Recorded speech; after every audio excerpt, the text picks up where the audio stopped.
미국 증시 분위기를 생생하게 전해드리는 이항영의 월가이드 시간, MTN 이항영 전문위원님과 화상 연결해서 오늘 시장 어땠는지 한번 진단 받아보도록 하겠습니다. 위원님 안녕하세요. 네, 안녕하세요. 이항입니다. 네, 간밤 미국 증시는 일제히 상승을 해줬습니다. 빅테크주들이 다시 살아나는 걸까요? 굉장히 강한 흐름을 보이면서 나스닥 지수를 이끌어줬고 이외 지수들도 오늘 좋은 흐름을 보여줬습니다. 어떻게 보셨는지 판단을 해주시죠. 네, 맞습니다. 어제는 제가 방송 들으면서 빅테크 주식들도 이제 얼마 남지 않았다 말씀드렸습니다. 적게는 3에서 많게는 10% 정도까지 남았다고 얘기했습니다. 참고적으로 나스닥의 최고치는 8월 말 9월 초였기 때문에 지금 한 달 보름 정도째 지수상으로 보면 약간 쉬고 있지만 그 밖에 다른 주식들 어제 많이 보여드렸던 필수업이다 이런 것들이 사상체 효과를 가고 있고 빅테크도 멀지 않을 거란 말씀을 드렸는데요. 오늘은 정확하게 오늘 그런 빅테크 주식들이 한마디로 난리가 난 하루가 되겠습니다. 애플은 수개월 만에 최고의 상승률을 기록했고요. 아마존도 마찬가지입니다. 그러면서 나스닥은 2.5%나 올라갔고요. 그러면서 섹터로 보면 기술주가 무려 3% 가까운 오늘 반등을 보이는 하루가 되겠습니다. 물론 여기는 추가 부양책에 대한 기대감도 여전한 것이 사실이 되겠습니다. 하나씩 보겠습니다. 애플은 한국 시간으로 바로 14일 새벽이죠. 내일 새벽 2시에 아이폰 12를 발표하는데요. 무려 6.3%나 반등을 했습니다. 아마존도 아마존 프라임데이가 13일과 14일부터 열리죠. 4.8%나 급등하면서 지금 사상치 효과에 진짜 손만 뻗으면 그냥 바로 지금 사상치 효과에 바로 근접하는 부분이 되겠고요. 마이크로소프트도 마찬가지입니다. 손만 뻗으면 사상치 효과입니다. 2.2% 상승했고요. 오늘 알파벳 같은 경우 약간 거리감이 있지만 도이치방크에서는 $2,000 넘는 목표 주가를 제시했습니다. 월가에서 $2,000 넘는 거를 제시하는 것은 알파벳은 처음인 거로 저는 알고 있는데 여하튼 $2,020 제시했고요. 오늘 3.2%까지 올라갔습니다. 페이스북도 4.3%나 올라갔기 때문에 이 모든 것들을 소위 빵이라고 대표되는 것들이 오늘 급등하는 모습이 되겠고요. 한 가지 더 소식 말씀드리면 시간에서 지금 또 디즈니가 주가가 또 5% 이상 급등하고 있습니다. 미디어 분야와 엔터 분야를 적극적으로 구조조정을 하겠다는 것인데 결국은 스트리밍 분야로 사업의 분야를 적극적으로 투자를 하겠다. 이런 것들이 주식시장에서는 호재로 반영되면서 오늘 시장 전체적으로 약보합이었는데요. 오늘 시간에서 지금 4% 넘어서 지금 시간은 5% 넘는 반등을 보이고 있습니다. 네, 그리고 또 이날 강하게 올라졌던 이 종목 중 하나가 애플이었는데요. 애플이 이제 드디어 내일 신제품을 발표하게 되는데 아이폰 12를 공개를 하겠죠. 외신에서는 once in a decade opportunity, 그러니까 10년 내에 있어서 가장 한 번 있을 만한 그런 큰 기회다라는 표현을 썼는데 여러 가지 기능들이 함께 이제 탑재가 돼서 나올 것으로 예상이 되고 있어서 또 기대를 하고 있는 부분이기도 하고요. 이것이 주가에도 도움이 되고 있는 상황이겠죠. 네, 맞습니다. 그 아이폰 12가 이제 발표되죠. 우리나라에서는 이미 작년부터 상용화돼 있지만 5G입니다. 그렇지만 전 세계적으로 보면 한국과 중국 그리고 미국 일부 지역 그리고 아직 미국이 아직 광범위하게 되지 않고 있는데요. 그런 것들이 결국은 아이폰이 5G를 제품을 발표하면서 미국의 5G를 이끌 것이 되겠고요. 단기적으로 보면 이런 시장이 확대되면서 삼성도 분명히 좋아질 가능성이 있다고 보여지고 있습니다. 어찌됐건 애플의 아이폰 12에 대한 발표에 대한 기대감이 많은데요. 이거는 모르겠습니다. 그 전에 얼마만큼 올랐고 최근 더 올라갈지 모르겠지만 이런 것들은 과거 경험을 좀 보셔야 되겠는데요. 과거에 아이폰 6 이후만 보면 신제품 발표 이후에 첫 6개월 동안 시장 대비 13%포인트의 초과 상승을 했다는 것입니다. 그만큼 시장 대비 강했다는 것인데요. 그림을 보면 아주 명확하죠. 물론 아이폰 6S가 나왔을 때는 전반적으로 시장도 안 좋았고 애플도 주가가 안 좋았고요. 아이폰 아이폰 XS가 나왔을 때죠. 그때는 보면 시장 대비 더 떨어진 경우도 있겠지만 대부분의 경우에는 시장 대비 더 아웃퍼폼을 했다는 것이 되겠고요. 특히 그것을 보면 장기적으로 이번에도 그럴 기대감이 크다는 것입니다. 로열 뱅크 오브 캐나다에서 $111에서 $132 올려놨고요. 특히 모건 스탠리라든가 레드부시가 아주 아이폰 12에 대한 기대감을 크게 갖고 있는데요. 애플 신제품 발표 역사상 가장 큰 기대를 하고 있다는 얘기를 하고 있습니다. 다만 이런 긍정적인 얘기를 하는 반면에 골드만삭스는 여전히 상당히 좀 부정적으로 보고 있고요. 시장의 어떤 최고의 어떤 애널리스트라고 불리는 번스타인 경우에서도 지금 이 가격보다 아래에 있다는 것도 좀 염두에 두실 필요가 있겠습니다. 네, 애플의 아이폰 12 공개 상황도 계속해서 주시를 해주셔야겠습니다.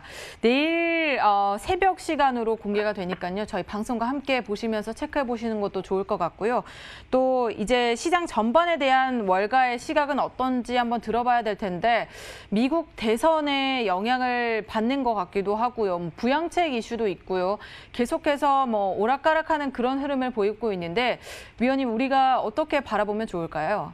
네, 뭐 큰 틀에서 보면 똑같이 말씀드릴 수밖에 없겠는데요. 대통령 선거 이제 3주밖에 남지 않았습니다. 이제 막바지에 들어서 있습니다. 다양한 선거에 대한 예측에 대한 어떤 설문조사, 여론조사 나오고 있고 지금은 상당히 바이든 측에서 앞서고 있다고 얘기를 하고 있습니다. 그렇지만 뚜껑을 열려봐야 되는 거죠. 선거이기 때문에 아무도 모릅니다. 다만 중요한 것은 계속 말씀드렸지만 민주주의 국가에서요.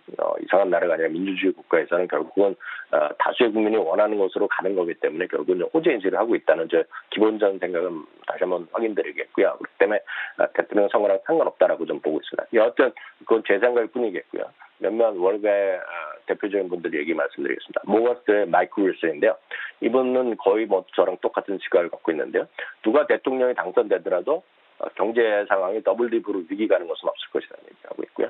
경제 회복은 속도의 차이일 뿐 회복되는 지속된다는 얘기하고 있습니다. 추가 부양책 얘기 많이 하고 있지만 대통령 선거 끝나면 누가 이기건 간에 어찌됐건 합의돼서 시행될지 멀지 않았다는 얘기합니다. 짐 크레이머도 마찬가지인데요. 대통령 선거와 부양책 합의 상관없이 주가는 오를 것이라는 얘기하고 있는데 특정 섹터를 얘기하고 있습니다. 즉 인터넷을 중심으로 한 기술주 섹터에 대한 관심이 여전히 필요하다는 얘기하고 있는데요. 코로나 이전과 이후는 완전한 변화, 세상 삶의 변화를 보여주고 있다는 거죠. 화상회의나 클라우드 같은 것이 세상의 변화를 주도하고 있다는 것입니다. 딱 제가 이런 말씀 드리면 이해하실 분 많을 것 같습니다. 시청자분에서도요.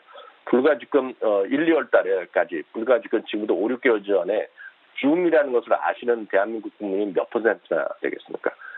몇 분 안 됩니다. 솔직히 미국 주식 하시는 분 그리고 그쪽 업계에 계시는 분은 들어본 적도 없는 회사가 줌이거든요.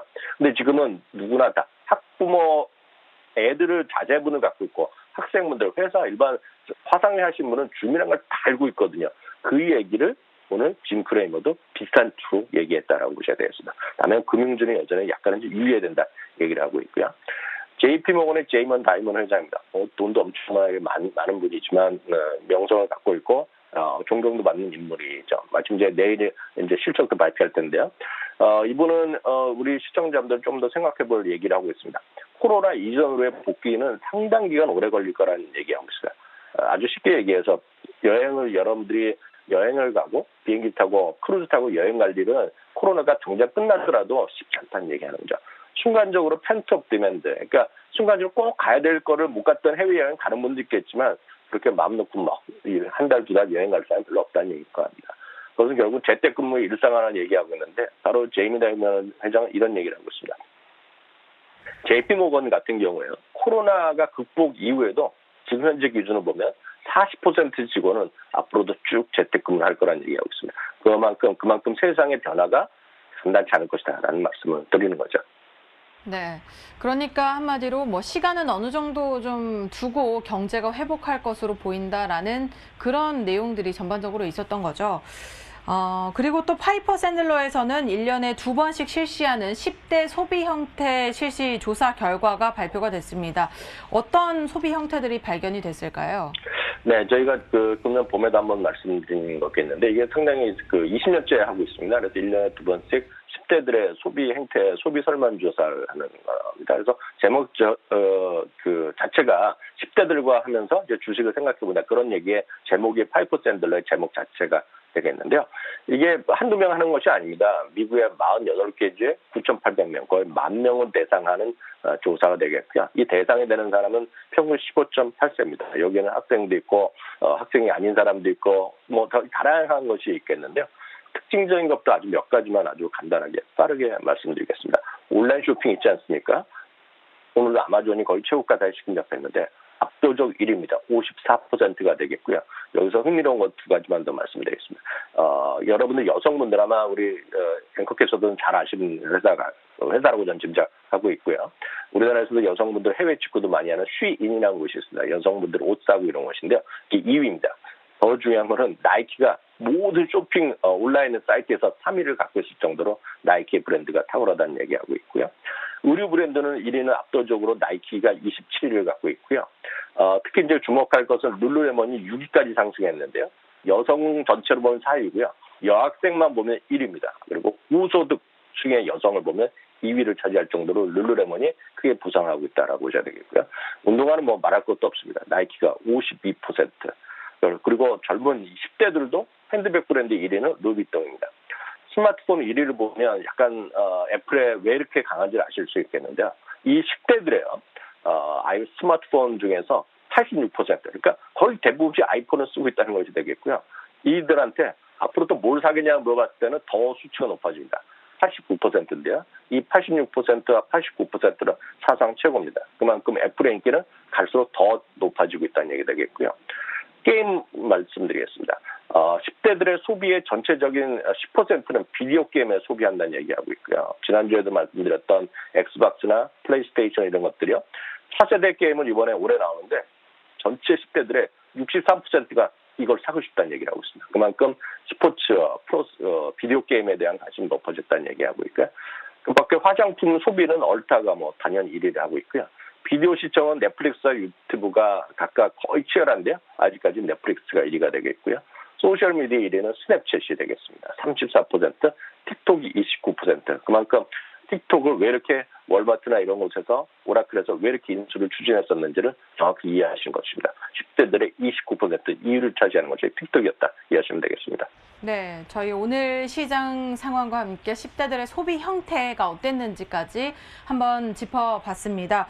지금까지 MTN 이학년 전문위원님과 함께했습니다. 위원님 오늘 말씀 고맙습니다. 감사합니다.